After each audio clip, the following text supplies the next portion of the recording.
My aunt's secret cheating scandal unfolds. Growing up in the quiet suburbs of Wellington Grove, a sleepy town tucked between the misty hills of Oregon, nothing ever really happened. Life was a predictable loop. School, work, family gatherings that always smelled of cinnamon candles and overcooked pot roast.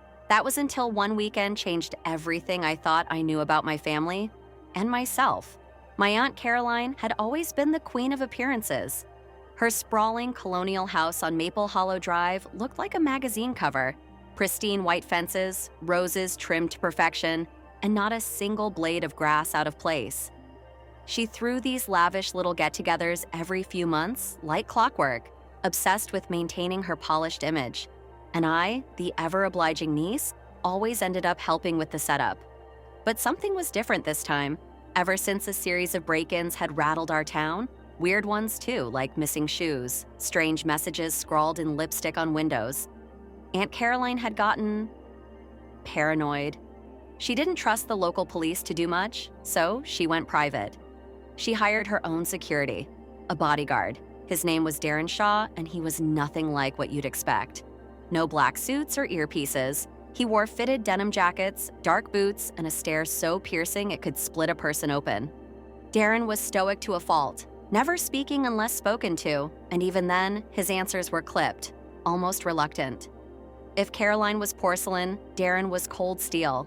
Her husband, Franklin, a corporate lawyer always chasing cases across the country, was barely around anymore. Work trips, Caroline said with a rehearsed smile. Endless, exhausting work trips. None of us thought much about it.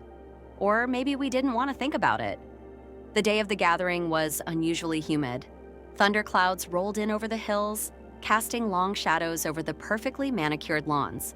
I arrived early, tasked with hauling party supplies from the basement and double-checking the guest house where some out-of-town visitors would be staying. The guest house, that tiny, almost forgotten cottage at the edge of the property, cloaked by gnarled oak trees. These days, Darren lived there, blending into the shadows like some kind of ghostly sentinel. Caroline was her usual flurry of manicured anxiety, rattling off instructions about canapes and floral arrangements, barely pausing to breathe. I nodded along, heart already heavy with the kind of boredom that only endless prep work could bring. Somewhere between unloading wine cases and polishing silverware, Caroline sent me to the guest house. "Just check if Darren left the door unlocked again," she said, her voice breezy, distracted. "You know how he gets?" I trudged across the damp grass, grumbling under my breath. The sky rumbled overhead, warning of an impending storm.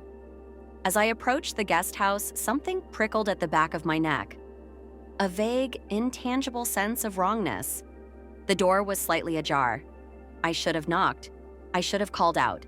But the logical part of my brain short-circuited, overridden by curiosity and a need to get this errand over with. I pushed the door open, and my world stopped. There, framed by the faint glow of a single desk lamp, was Caroline. Not the Caroline who curated picture-perfect gatherings or scolded me for chipped nail polish. This Caroline was raw, vulnerable, and shockingly intimate with Darren. Her silk robe pooled at her waist, her body tangled with his like something out of a forbidden painting. Darren's hands gripped her hips possessively, his normally impassive face twisted in a way I had never thought him capable of. I couldn't move. I couldn't breathe. It was like stepping into a nightmare I hadn't meant to conjure. Caroline gasped first, wrenching away and clutching the robe to her chest. Darren's eyes locked onto mine, not angry, not pleading, but coldly assessing, as if calculating the threat I now posed. Panic surged through me. I muttered something, I don't even remember what, and stumbled backward, nearly slipping on the wet grass as I bolted back to the main house, heart hammering against my ribs. I thought I could bury it, pretend I had seen nothing. That was my first mistake. Because from that moment on, everything changed. The party that night blurred into a fever dream. Fairy lights flickered against the darkening sky, guests laughed and sipped wine, oblivious to the storm brewing not just above us, but within these walls. Caroline acted as if nothing had happened, smiling with brittle cheer while Darren stood in the shadows, his gaze never straying far from me. I could feel it, the tension, electric and choking, coiling tighter with every passing hour. Then came the second blow, Later that night, long after the guests had left and the storm broke loose in earnest, I found a note slipped under my bedroom door. "We need to talk. Now guest house." No signature, but I didn't need one. I considered ignoring it. I should have ignored it. But something, fear, guilt, morbid curiosity, drove me back across the lawn, rain soaking through my clothes in seconds. The door to the guest house stood open again. Inside, Darren waited, arms crossed, jaw tight. Caroline wasn't there. Without preamble, Darren spoke. Low, urgent. He wasn't angry about me catching them. He was scared. For both of us. He confessed that things with Caroline had spiraled out of control. What had started as harmless flirting had turned into something darker. Caroline had become obsessed, possessive. She promised to leave Franklin, but when he delayed filing for divorce, her frustration curdled into something ugly. And then, the twist that dropped into my stomach like a stone, Darren revealed that the so-called break-ins that prompted hiring him, they were staged by Caroline. She wanted an excuse to keep Darren close, to isolate him, control him. And now, with me knowing too much, Darren feared what Caroline might do next. She had more to lose than anyone: her marriage, her reputation, her fortune. "I need to leave," he said, voice grim. "But if I disappear too suddenly, she'll make sure it looks like I did something worse." My mind raced. Should I help him? Was he telling the truth?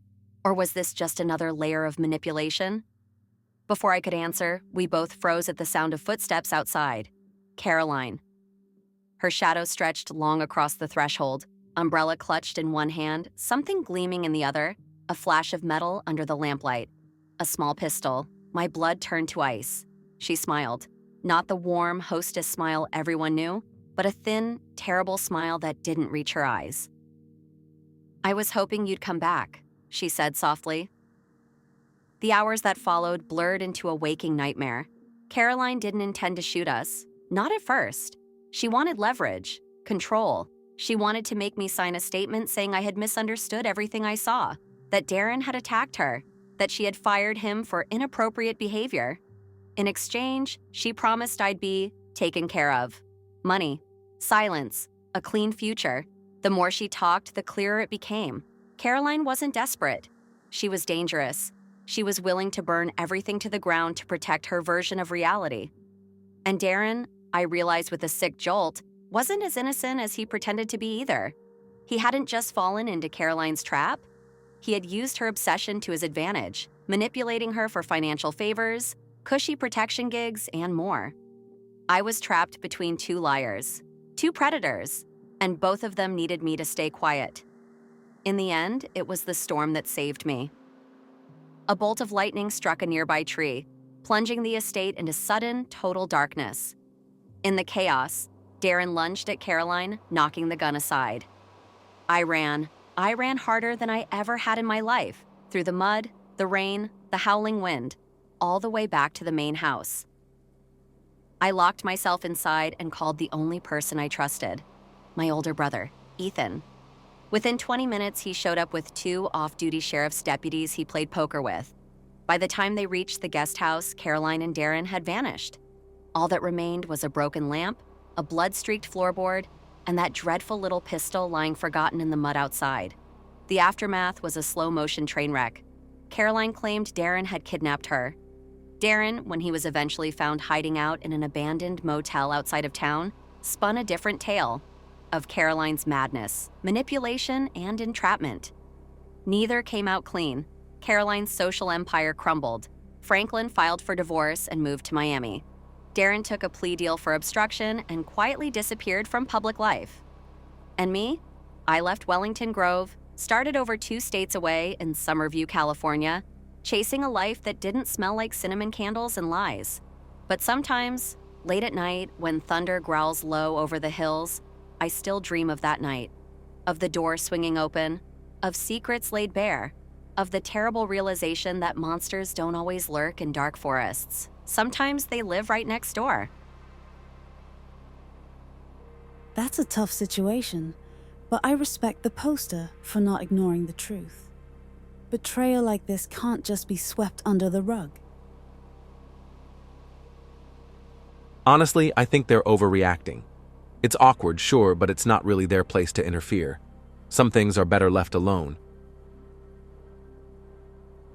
They should have confronted her or told the husband. Staying silent makes them just as guilty of hiding the truth.